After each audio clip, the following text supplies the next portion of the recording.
ہم اس قوم کے اس لوگوں کے جواب دہ ہیں کہ جو بیان عمران خان دے گا اس کے اوپر ہم نے عمل درآمد کرنا ہے. اب ہر بندہ کوئی اپنا ولاگ چمکانے کے لیے, اپنی کوئی فالوئنگ بڑھانے کے لیے اگر اپنی کھانیاں جھاڑتا رہے گا اور پھر آپ ہم نے پوچھیں گے اس نے یہ کہا اس نے یہ کہا, تو بھائی جان ہم اتنے ویلے تو نہیں ہے کہ آپ ان کے جواب دیتے. علی امین صاحب, آپ ان قریب ایک بڑا جلسہ کرنے جا رہے ہیں کے پی میں, پشاور میں خاص طور پر. کیا کوئی ایسا جلسہ ہو سکتا ہے جو فوجی شہداء کے نام پر ہو؟ بالکل, کیوں نہیں ہو سکتا. ہمیشہ عمران خان نے ہمیشہ اپنے شہداء کی بات کی ہے. عمران خان نے ہمیشہ اداروں کو مضبوط کرنے کی بات کی ہے. عمران خان نے ہمیشہ پاکستان کی بات کی ہے. ابھی یہ حال ہی میں ہماری یہ جنگ ہوئی ہے, عمران خان نے سب سے زیادہ سپورٹ ہماری پارٹی نے دی ہے. سب سے زیادہ عمران خان نے جب اعلان کیا تو اوورسیز میں بھی اور یہاں پر بھی آپ ڈیٹا اٹھا کے دیکھ لیں کہ کون سی پارٹی کی, یہ تو ان پارٹیوں کے تو کوئی ہے ہی نہیں, نہ پیچھے پلے آئی کچھ نہیں ہے ان کے تو. لیکن ہماری پارٹی کے تمام لوگوں نے یہاں بیٹھ کر اوورسیز میں اپنی فورسز کا, ڈیفینس فورسز کا بھرپور ساتھ دیا ہے جنگ کے اندر, اور عمران خان کے حکم پر دیا ہے. تو یہ جو کنفیوژن بناتے ہیں نا بیچ میں کہ جی عمران خان نے نہیں کہا, عمران خان نے احکامات جاری کیے, عمران خان نے یہاں سے حکم دیا اور پوری پارٹی نے بھرپور سپورٹ کیا, اور ڈیٹا سامنے پڑا, ڈیٹا میں آپ دیکھ لیں. تو یہ جو بیانیاں بنا کے پھر رہے ہیں نا نون لیگ والے اور پیپلز پارٹی والے اور پی ڈی ایم والے, اور یہ جو ساتھ ان کے جو ملے ہوئے ہیں, جو ان کو لائے ہوئے ہیں, وہ بیانیاں ان کے اوپر کروا دیتے ہیں ان سے. تو میں پھر وہی بات کروں گا. گنڈاپور صاحب, یہ کہے گا کہ آپ کی پارٹی کی جانب سے بہت سارے رہنما کی کوئی مختلف اسٹیٹمنٹس ایسی آتی ہیں جس کے بعد جو ہے پارٹی رہنما کہتا ہے کہ ہمارا ان سے کوئی تعلق نہیں ہے, یہ پارٹی اسٹیٹمنٹ نہیں ہے. اگر یہ سب کچھ ہو رہا ہوتا ہے تو آخر کون دیکھے گا اس تمام معاملات کو جو اسٹیٹمنٹ دے دیتے ہیں لیکن بعد میں سینئر رہنماؤں کو اس کی تردید کرنی پڑتی ہے؟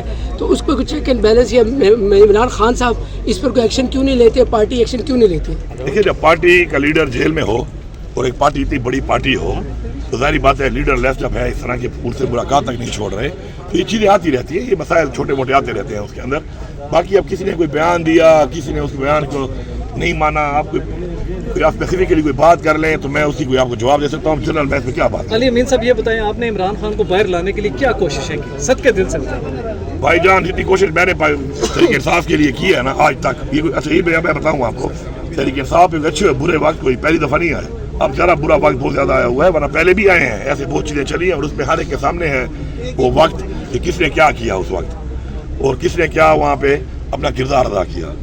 الحمدللہ مجھے فخر ہے اس بات کے اوپر کہ ایک بھی ایسا دن نہیں ہے میری زندگی میں کہ میں نے عمران خان کے لیے اپنی طرف سے پوری کوشش نہ کی ہو. ہر فورم, کیونکہ یہاں پہ ایک فورم نہیں ہے, یہاں پہ بہت چیزیں ہیں جو چل رہی ہوتی ہیں. میں ان کی رہائی کے لیے, حقیقی آزادی کے لیے روزانہ کی بنیاد پہ اپنا کردار ادا کر رہا ہوں. اس کے بعد خان صاحب کا جو حکم آیا اس کو اتنے بھرپور طریقے سے آج تک کوئی نہیں کر سکا جس طریقے سے میں نے کیا ہے. اب اس کے اوپر رزلٹ کیا نکلا, کامیابی ہوئی نہ ہوئی, وہ ہمارا ایمان ہے کہ ہم کوشش کر سکتے ہیں, باقی تو اللہ نے کرنا ہے. بھرپور کوشش کی ہے, پاکستان کی تاریخ کے سب سے بڑے بڑے پروٹیسٹ کیے ہیں, پاکستان کی تاریخ کے سب سے بڑے بڑے جلسے کیے ہیں, پاکستان کی تاریخ کے سب سے بڑے مارچ کیے ہیں. اس کے بعد آپ کے سامنے یہ 3 دن تک کیا کوئی فوج کے علاوہ کوئی لڑ سکتا ہے, اور وہ بھی ریاست کے ساتھ؟ بیک ڈور ڈپلومیسی نہیں کر سکے. اس کے اوپر بھی جب ہوتی ہے بات چیت تو ملاقات ہی نہیں چھوڑتے ہیں. اب عمران خان کے ساتھ بیٹھ کے یہ پولیٹیکل اگر لوگوں کو چھوڑیں گے, پولیٹیکل بات ہوگی, کوئی پولیٹیکل پاکستان کے لیے بھی بات چیت کریں گے. خان صاحب نے کئی بار کہا کہ میں مذاکرات کے لیے تیار ہوں, تو بیٹھے بات کریں. لیکن وہ تو بڑوں سے بات کرنا چاہ رہے ہیں, تو بڑوں سے ہی بات کریں گے نا. گھر کی بات بھائی اسی سے بات ہوگی نا, کہ جس کی بات اختیار ہے, اختیار اس بات نہیں ہے, اس سے میں کیا بات کروں گا. پھر وہ جائے گا, پہلے اس کو بتائے گا, پھر وہ میرے پاس آئے گا, پھر مجھے اس کو بتائے گا, ڈائریکٹ بیٹھ جاؤ آپس میں بیٹھ کے آ کے بات کر لو کرنی ہے تو. گنڈاپور صاحب یہ بتائیں, آپ کہتے ہیں کہ جو جنگ لڑی جا رہی ہے یا نہ پر لڑی جا رہی ہے اس کے بہتر نتائج نہیں ہو سکتے یا جیت نہیں, آپ کے سامنے ہے, بذاتیات ہے. خان صاحب اور آپ کی پارٹی کا افغان مہاجرین کے حوالے سے ایک بڑا بیانیہ آپ ان کی حمایت میں بڑے کھل کر بولتے ہیں, لیکن ایسے ہی لوگ افغان مہاجرین جو ہے وہ پاکستان میں ٹیررزم اور سنگین جرائم میں ملوث ہیں. آپ بتائیں کہ یہ انا کی جنگ کس کی طرف سے ہے؟ 1 منٹ دیکھیں, ہمارے اوپر جو جس طریقے سے ہماری حکومت کو گرایا گیا, کیا اس کے ذمہ دار افغان مہاجرین تھے؟ کیا اس کے بعد جو ہمارے پر ایف آئی آریں کی گئی ہیں, عمران خان کو جیل میں ڈالا ہوا ہے, ہماری لیڈرشپ جیل میں ہے, سزائیں ہو رہی ہیں, جیلی پرچے ہو رہے ہیں, یہ افغان مہاجرین نے کیا ہے؟ بھائی بات یہ ہے افغان مہاجرین میں اور طالبان میں پہلے تو فرق کریں, پھر ذرا اپنی تاریخ پڑھیں. آپ نے یہیں سے بیٹھ کر کہا کہ جی مجاہدین ہیں, ٹھیک ہے مجاہدین ہیں, اور پھر رشیا کی جنگ کے اندر بطور مجاہدین آنر کر کے آپ نے ان کے ساتھ یہ جنگ لڑی. پھر امریکہ کے ٹائم والے پالیسی چیک کرنے کہا کہ یہ دہشت گرد ہے, یہ طالبان ہے, تو پالیسی آپ شفٹ کرتے ہیں. افغان مہاجرین جو ہیں وہ کئی دہائیوں سے یہاں پہ آئے ہوئے ہیں, اور وہ پاکستان میں آ کے انہوں نے پناہ لی ہے اور ہم نے ان کو پناہ دی ہے اور ہم نے ان کو ٹھیک ٹھاک خدمت کی ہے ان کی. اب ایسے موقع پہ اس طریقے سے ان کو بھیجنا زبردستی کہ ادھر وہاں پہ ان کے حالات بھی ٹھیک نہ ہوں اور یہ رویہ اختیار کرنا، یہ میرے خیال میں ہیومن رائٹس کے بھی خلاف ہے، یہ انٹرنیشنل جو ہیومن رائٹس ہے اس کے بھی خلاف ہے، اور ہم نہیں سمجھتے کہ اس طریقے سے ہونا چاہیے. ہماری ایک سوچ ہے، اپنے صوبے میں ہماری پوری کوشش کر رہے ہیں کہ ہم ان کو عزت کے ساتھ، روایات کے ساتھ اپنا دوبارہ واپس بھیجیں، اور اس پہ جو ان کی پالیسی ہے اس کی پالیسی کو ہم انڈورس نہیں کرتے، پالیسی ٹھیک نہیں ہے. یہ تو ایک بات. دوسری بات، جہاں تک جو ٹیررسٹ ہے، ٹیررزم کے خلاف ہم لڑ رہے ہیں، ہم قربانیاں دے رہے ہیں، بھرپور قربانیاں دے رہے ہیں، اور ہماری یہ جنگ شروع ہے، لیکن یہ ٹیررزم بھی ہمارے خان صاحب وزیر اعظم سے ہی ختم ہو گئی تھی. دوبارہ یہ جو اٹھی ہے اس کے اوپر کس ٹائم میں اٹھی ہے اور کیوں اٹھی ہے، اس پہ تو بیٹھ کے بات کر کے سوچو نا بھائی.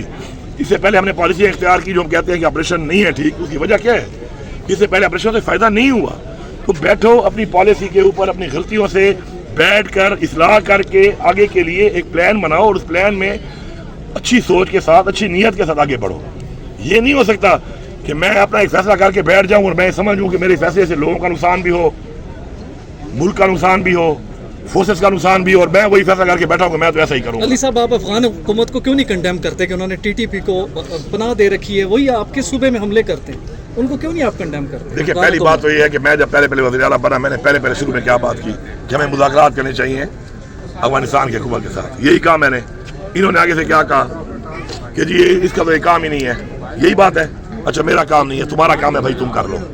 دیکھو، ایک صوبے کے ساتھ آپ کی ایک اتنی لمبی بارڈر ہے ملک کے ساتھ، اور وہ ملک جو ہے وہ اس ملک کی، پھر آپ کے صوبے کے ساتھ ایک بہت ہی لمبی بارڈر ہے. پھر اس ملک میں کئی دہائیوں سے اس وقت سپر پاور سے جنگیں ہوئی ہیں. وہاں پہ ان جنگوں میں جو آپ کہتے ہیں کہ جی انہوں نے پناہ دی ہوئی ہے، ان جنگوں کے اندر یہاں والے ان لوگوں نے وہ جنگیں لڑی ہیں، بحیثیت مجاہدین لڑی ہیں، پھر بحیثیت طالبان لڑی ہیں. جب ہم ان کے ساتھ بیٹھیں گے، بات کریں گے، ان کے ساتھ یہ لوگوں کے نام بتائیں گے جو ہم سمجھتے ہیں یہاں پہ انوالو ہیں، جو یہاں پر بیٹھ کر ہمارے اوپر کاروائیاں کر رہے ہیں، وہ وہاں پہ موجود ہیں. تو ٹیبل پہ بیٹھیں گے تو بات کریں گے نا. وہی تو میں پٹ رہا ہوں کہ بیٹھتے ہیں، بات کرتے ہیں، ہم لیڈ کرتے ہیں، آپ ہمارے ساتھ ہوں. پہلے تو 5-6 مہینے سننے کو تیار نہیں تھے، پھر کہتے ہیں ٹھیک ہے آپ ٹی او آر بنا لیں. میں نے سارے پورے اقوام کے جرگے کیے. ان جرگوں میں یہی بات آئی کہ جی یہ ٹی او آر سے ہم بات کرتے ہیں، مذاکرات ہونے چاہیے. میں نے ٹی او آر بھیجا، 7 مہینوں کے جواب نہیں آیا. ان کو کوئی پرواہ ہی نہیں ہے، ان کو پرواہ ہی نہیں ہے. تو جب ان کو پرواہ ہی نہیں ہے ایک چیز کی، حل نکالنے کے لیے کوئی اقدامات ہی نہیں اٹھا رہے، تو پھر تو یہ پالیسی چل رہی ہے، وہ مجھے مارے گا میں اس کو ماروں گا، تو پھر یہ نمبر گیم ہے، ادھر زیادہ ہو جائے ادھر زیادہ ہو جائے. تو یہ پالیسی ناکام ہے. اس میں میرے کولیٹرل ڈیمیج ہوتے ہیں. میرے لوگوں نے بڑا سفر کیا ہے. اس سے پہلے آپ کو پتہ ہے لوگوں سے وعدے کیے گئے، علاقے خالی کرائے گئے، پوری کی پوری بمباریاں کی گئیں، آپریشن کیے گئے. اس کے بعد ان کو وہ واپسی کے لیے جو ان سے وعدہ کیا گیا تھا وہ پورا نہیں کیا گیا. ان کے جو گھروں کے نقصان ہوئے، ان کے جو جانی نقصان ہوئے، کسی نے ازالہ کیا اس کا؟ اب مسئلہ یہ ہے کہ اعتماد عوام کا، حکومتوں کا اور اداروں کا ختم ہو چکا ہے. اب جب آپ کی عوام ہی آپ کو بھی اعتماد نہیں کر رہی تو آپ جنگ کیسے جیتو گے؟ اسی کے اوپر ہم کام کرنا چاہتے ہیں، ادھر بات کرنا چاہتے ہیں، لیکن